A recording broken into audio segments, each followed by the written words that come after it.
Hello good morning साथियों। आज की अगर बात करते हैं तो विशेषतः आपको भी परीक्षा के संदर्भ में अगर जो बातें करें तो आपको पता होता है कि एक एक नंबर बड़े महत्वपूर्ण होते हैं। और नंबरों की जब बात करते हैं तो सरकार जब समय समय पे कोई नियुक्ति करती है या कोई इस तरीके से बदलाव करती है और उस समय जब हमें नाम नहीं पता होता तो बड़ा ग्लानि फील होती है, खास करके पेपर के समय में जब वो एक नंबर हमारे बड़े आसानी से मिलने वाले नंबर खास करके कैंसिल हो जाते हैं। तो उस बिंदु को विशेषतः ध्यान रखते हुए आज उत्तर प्रदेश के बारे में, विशेषतः उत्तर प्रदेश के बारे में कौन कौन सी नई नियुक्तियां, कौन कौन से आयोग हैं, कौन कौन से व्यक्ति हैं, उनके बारे में की गई है एक प्रमुख चर्चा यहाँ पे करने की कोशिश करेंगे।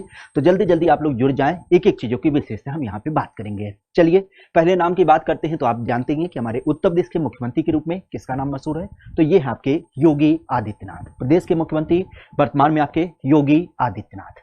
इसी तरीके से अगर बात करते हैं वर्तमान राज्यपाल, तो आप भी जानते हैं वर्तमान राज्यपाल के संदर्भ में आज का जो नाम आपको देखने मिलता है वो है आनंदीबेन पटेल का। आनंदीबेन पटेल की जब बात करते हैं तो ये हमारे प्रदेश की क्या है, वर्तमान में राज्यपाल है।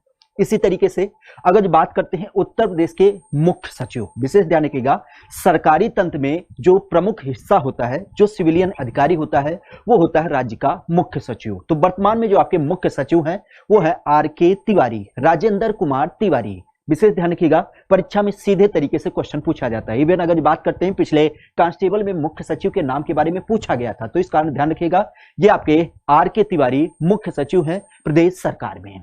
पुनः अगर बात करते हैं डीजीपी, अगर बात करते हैं पुलिस व्यवस्था की, तो पुलिस व्यवस्था के महानिदेशक के तौर पे जो सबसे प्रमुख व्यक्ति माना जाता है, सबसे बड़ा अधिकारी माना जाता है राज्य का, वो होता है DGP, director general of police. और इसकी जब बात करते हैं तो ये आपके एच.सी. अवस्थी, हितेश चंद्र अवस्थी। वर्तमान में हितेश चंद्र अवस्थी हमारे उत्तर प्रदेश के डीजीपी हैं।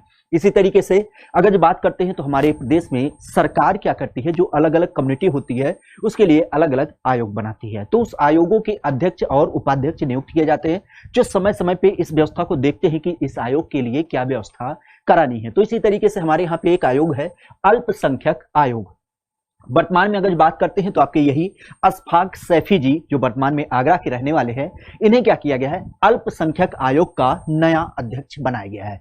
उत्तर प्रदेश अल्पसंख्यक आयोग के नए अध्यक्ष के रूप में जो नाम देखने मिलेगा वो होगा अशफाक सैफी। पुनः अगर जो इसी तरीके से बात करें तो हमारे यहाँ पे एससी और एसटी अर्थात अनुसूचित जाति और अनुसूचित जनजातियों के लिए भी एक आयोग बनाया गया है। और उस आयोग के अध्यक्ष की जब बात करते हैं तो पुनः आपके एक नए अध्यक्ष के रूप में देखने मिलते हैं डॉक्टर राम बाबू हरित। नाम ध्यान रखिएगा, डॉक्टर राम बाबू हरित जो नाम है वो विशेष करके एसटी और एससी आयोग के अध्यक्ष के रूप में आपको देखने को मिलेगा। इसी तरीके से आपने पीछे भी देखा था, काफी चर्चा में रहा था ये नाम, उत्तर प्रदेश राज्य लोक सेवा आयोग। अपने अपने राज्यों का एक अलग किसे क्या होता है, लोक सेवा आयोग होता है, जो समूह का और समूह खा इनके लिए अधिकारियों का चयन करती है, उसके लिए परीक्षा कराती है। और इस संदर्भ में अगर बात करते हैं तो यूपीपीसीएस जो संस्थान है उस संस्थान के अध्यक्ष के रूप में चयनित किए गए थे संजय श्रीनेत। इसी तरीके से अगर बात करते हैं तो हमारे उत्तर प्रदेश में आप भी जानते हैं इलाहाबाद में हाई कोर्ट है, और हाई कोर्ट के मुख्य जज की जब बात करते हैं तो उस संदर्भ में ध्यान रखिएगा हाई कोर्ट के या फिर हाई कोर्ट के चीफ जस्टिस की जब बात करते हैं तो उनका नाम विशेष करके संजय यादव, अभी लास्ट टाइम भी चयनित किए गए थे संजय यादव। एक बंद और ध्यान रखिएगा इनका क्रम क्या है, तो ये क्रम में 48वें नंबर के हैं। किस नंबर के हैं, 48वें नंबर के। ये आपके इलाहाबाद मुख्य न्यायाधीश के रूप में देखने को मिलेंगे संजय यादव। इसी तरीके से अगर बात करते हैं तो हमारे यहाँ पे भी और भी कई सारे आयोग देखने मिलते हैं, जैसे राज्य का चुनाव आयुक्त। आप जानते हैं केंद्र सरकार की आपकी क्या होती है, एक तरीके से चुनाव आयुक्त होती है जो विभिन्न प्रकार के चुनाव कराती है।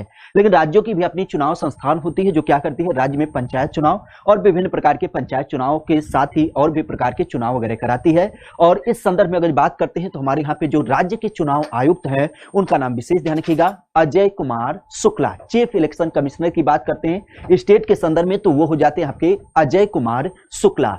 इसी तरीके से अगर बात करते हैं तो हमारे यहाँ पे मानवाधिकार आप कई बार चर्चा में सुनते रहते हैं, खास करके जम्मू कश्मीर के परिप्रेक्ष्य में। तो उस आधार पर अगर बात करते हैं राज्य मानवाधिकार आयोग के अध्यक्ष कौन है, तो इनका नाम विशेष ध्यान रखिएगा आपके हाई कोर्ट इलाहाबाद के पूर्व में जज थे बी.के. नारायण। क्या नाम है, बी.के. नारायण। ये आपके क्या हो जाते हैं, राज्य के मानवाधिकार आयोग के अध्यक्ष हो जाते हैं उत्तर प्रदेश के। इसी तरीके से अगर बात करते हैं तो ध्यान रखिएगा ये कुछ प्रमुख नियुक्तियों का संदर्भ होता है। अगर जो कोई नई नियुक्ति अगर जो चर्चा में रहेगी तो उसके बारे में पुनः हम चर्चा करेंगे। आप जानते हैं उत्तर प्रदेश सरकार के द्वारा एक एक बड़ा अनाउंसमेंट किया गया है, जिसमें अगर बात करते हैं तो सरकार ये घोषित कर रही है कि आने वाले दिनों में लगभग हम 50,000 पुलिस कांस्टेबल की भर्ती करेंगे। अब उसके लिए हमें कमर कस के तैयार रहना होगा, क्यों? क्योंकि अगले साल चुनाव है और चुनाव के परिप्रेक्ष्य में आपको बिल्कुल समय नहीं दिया जाएगा परीक्षा की तैयारी करने के लिए। अभी से कमर कसेंगे तो बिल्कुल हमारी तैयारी अपनी सटीक रणनीति के साथ हो पाएगी। आप भी जानते हैं सिलेबस का 4 प्रमुख भाग होता है, गणित, हिंदी, रीजनिंग और फिर आपका जीके जीएस, जिसमें अगर बात करते हैं तो एग्जामपुर के 4 महारथी आपके सामने होंगे। जिसमें मैथ की अगर जो बात करें तो आपके बॉबी सर, प्यारे बॉबी सर क्या करेंगे, आपके साथ मैथ को शेयर करेंगे, जो होगी आपके शाम को 7 बजे से। ध्यान रखिएगा, शेड्यूल विशेष ध्यान रखिएगा, आपको बिल्कुल गैप नहीं करना होगा। शाम के 7 बजे से मैथ की क्लास, पुनः 8 बजे आप भी जानते हैं विवेक सर, आपके प्यारे विवेक सर शाम को 8 बजे क्या करते हैं, रेगुलर हिंदी की क्लास लेते हैं।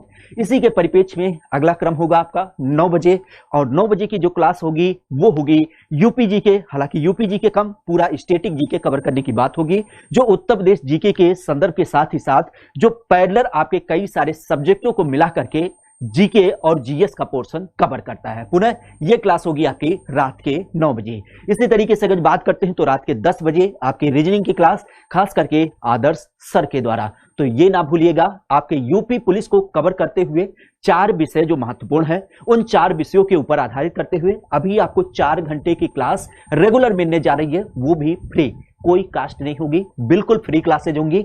शाम के 7 बजे से आपके रात के 10 बजे तक आपको कंटिन्यू रहना है, क्योंकि एक बड़े नंबर की वैकेंसी आ रही है। तो इस संदर्भ में विशेष तैयारी रखिएगा। अगर जो आप चैनल पे नए हैं तो इस चैनल को सब्सक्राइब भी कर लीजिए, क्यों? क्योंकि अब ये क्लासेज आपको फ्री स्तर पे मिलने जा रही हैं और रेगुलर मिलेंगी।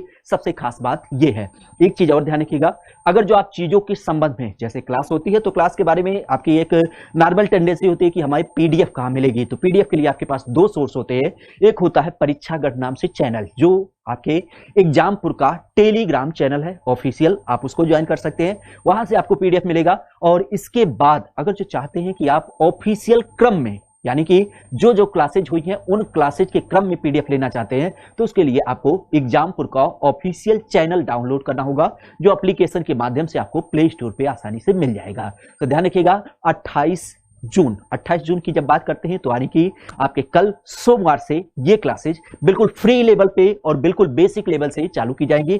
तो कल की क्लास में मिलते हैं पुनः एक बार पुनः। Thank you, all the best, शुभ दिन।